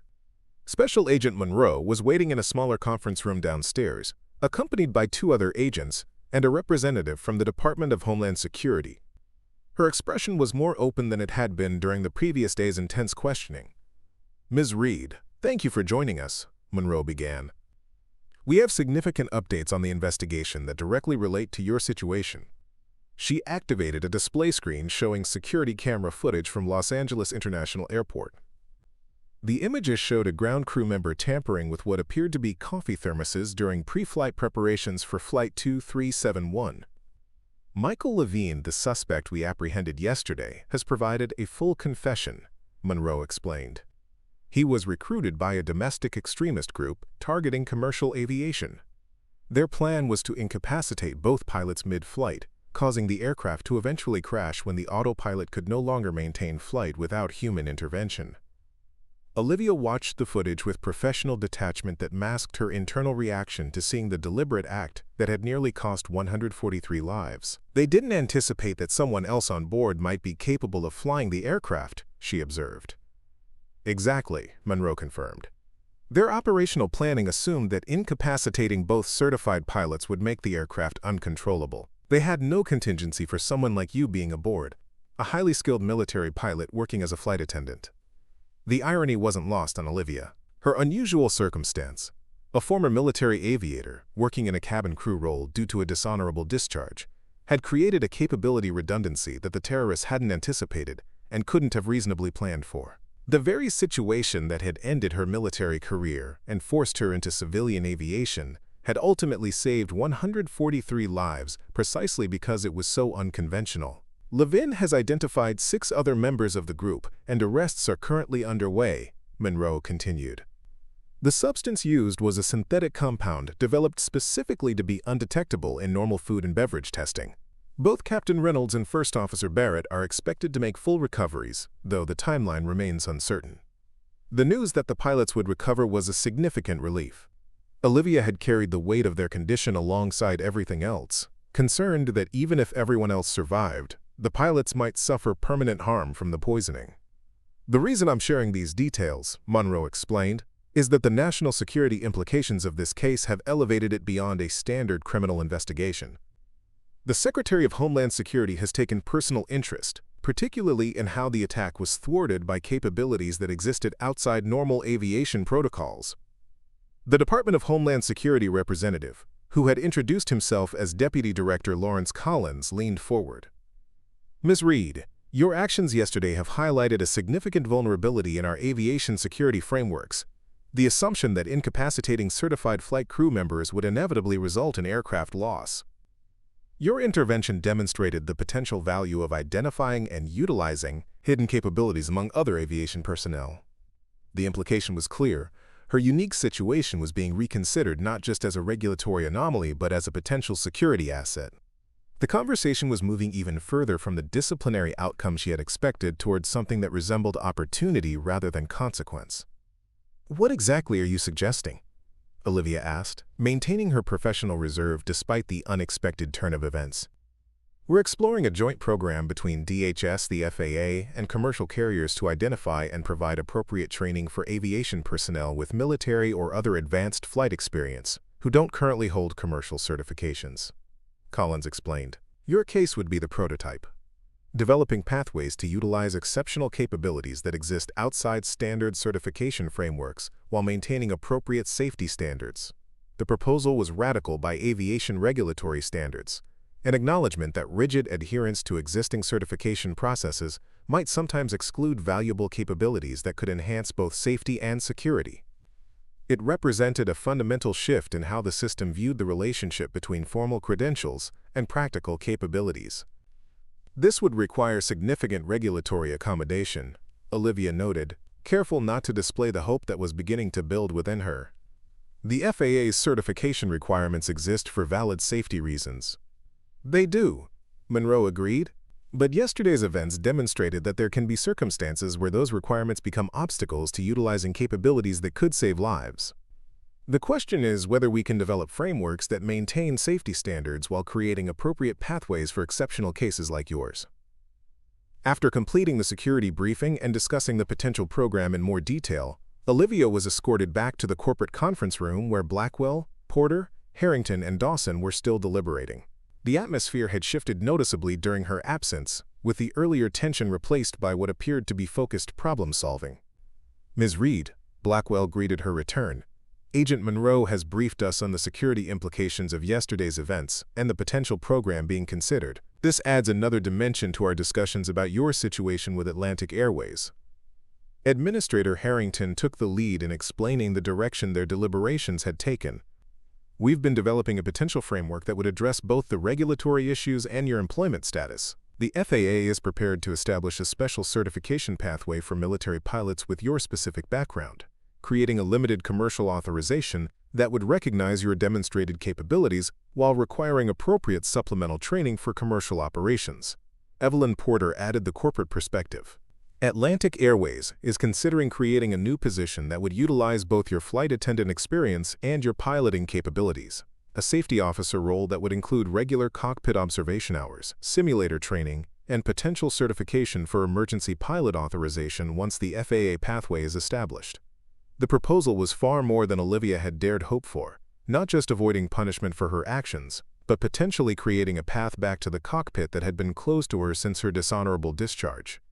It represented an institutional flexibility she had never experienced during her military career, where the rigid chain of command had been unwilling to recognize that sometimes rules needed to bend when lives were at stake. This would be an entirely new approach, Harrington acknowledged.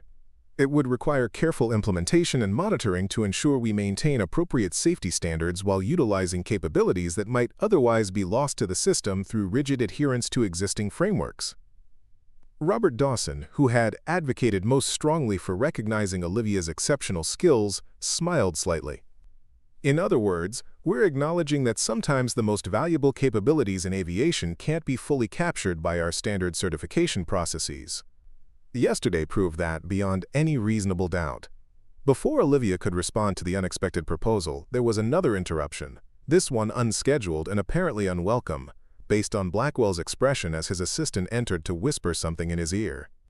The CEO's frown deepened as he listened. Then he sighed with resignation. "It appears we have a situation developing downstairs," he informed the group. The passengers from Flight 2371 have gathered in the hotel lobby. They're requesting to speak with Ms. Reed and are becoming increasingly insistent. The media is also present in significant numbers. Evelyn Porter immediately raised concerns about potential liability implications of such an interaction before corporate and regulatory decisions had been finalized. But Administrator Harrington viewed the situation differently. "The passengers are stakeholders in this discussion," he observed. "Their lives were directly affected by Ms. Reed's actions. Their perspective deserves consideration alongside our institutional concerns." After brief deliberation, it was decided that Olivia would meet with a representative group of passengers, accompanied by Harrington and Dawson, to provide institutional presence without the corporate liability concerns that made Porter and Blackwell hesitant to participate directly. The hotel lobby had been transformed into an impromptu gathering space for the passengers of Flight 2371. As Olivia entered alongside Harrington and Dawson, conversations immediately ceased, and all eyes turned toward the woman who many of them were seeing clearly for the first time, not as the flight attendant who had served their drinks, but as the pilot who had saved their lives. Dr. Elaine Winters stepped forward as the group's apparent spokesperson. During the crisis, she had focused entirely on the medical aspects of the emergency. Now she addressed Olivia with the simple directness that characterized her professional approach. "We know what you did," she said, her voice carrying in the suddenly quiet lobby. "We know that both pilots were poisoned. We know that you flew that plane through conditions that should have been impossible, with one engine failed and no experience with that aircraft type. We know that every one of us is alive today only because you were willing to step forward when the situation demanded it." Around the room, passengers nodded in agreement. Among them was James Foster, the private pilot who had assisted in the cockpit during the emergency landing. His expression reflected a deeper understanding of exactly what Olivia had accomplished, the technical brilliance that had guided them safely through conditions that should have been unsurvivable. "What we don't know," Dr. Winters continued, "is why you were working as a flight attendant when you clearly belong in the cockpit.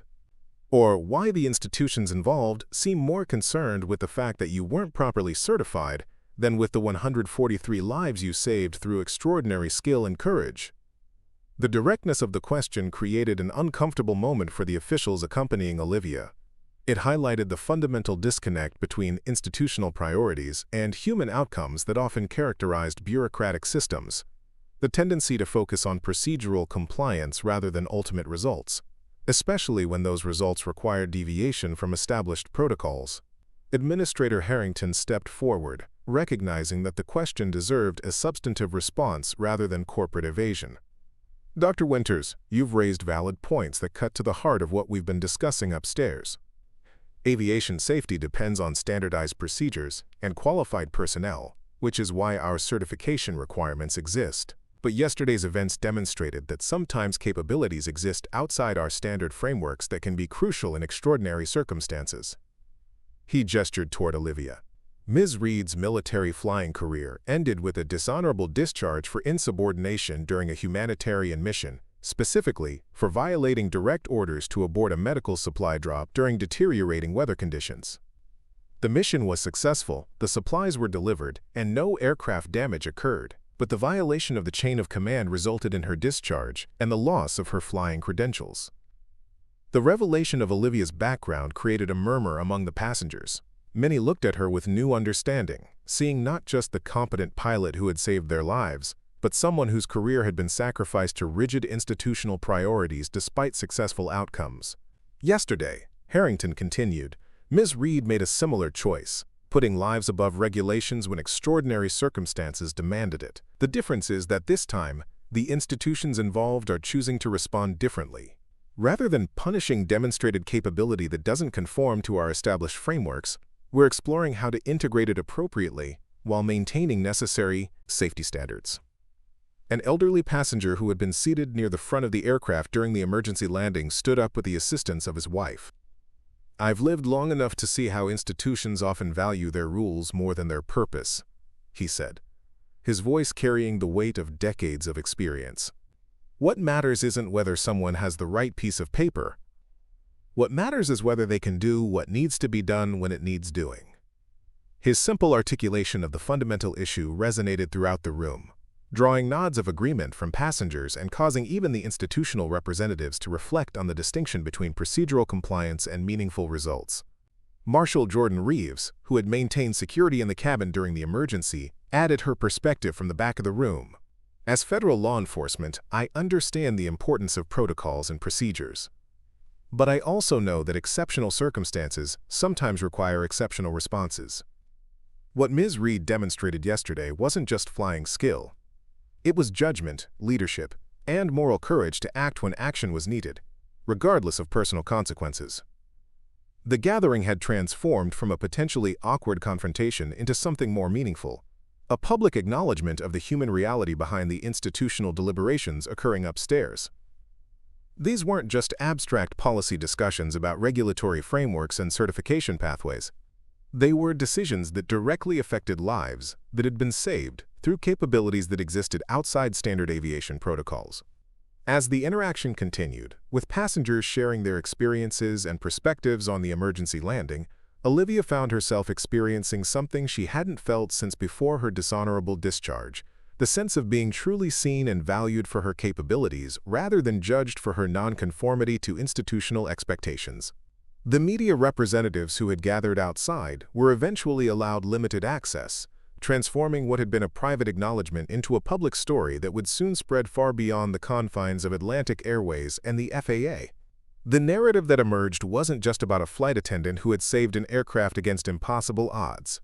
It was about systems learning to value capabilities that existed outside their standard frameworks, about institutional flexibility in service of human outcomes, rather than rigid adherence to procedures regardless of consequences.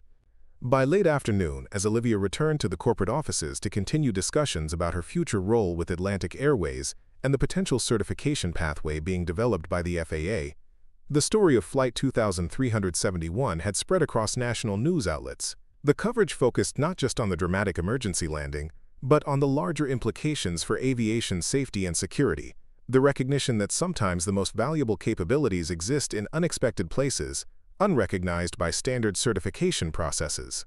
Administrator Harrington summarized the significance as they reviewed the media coverage and prepared for the press conference that would announce the new program being developed jointly by the FAA, DHS, and commercial carriers.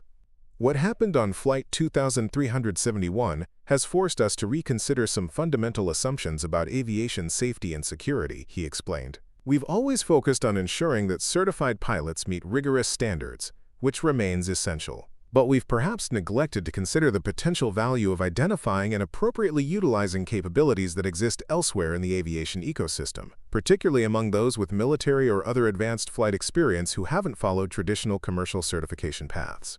The program that was taking shape would create specialized pathways for identifying, training, and certifying individuals with demonstrable flight capabilities that existed outside standard commercial frameworks.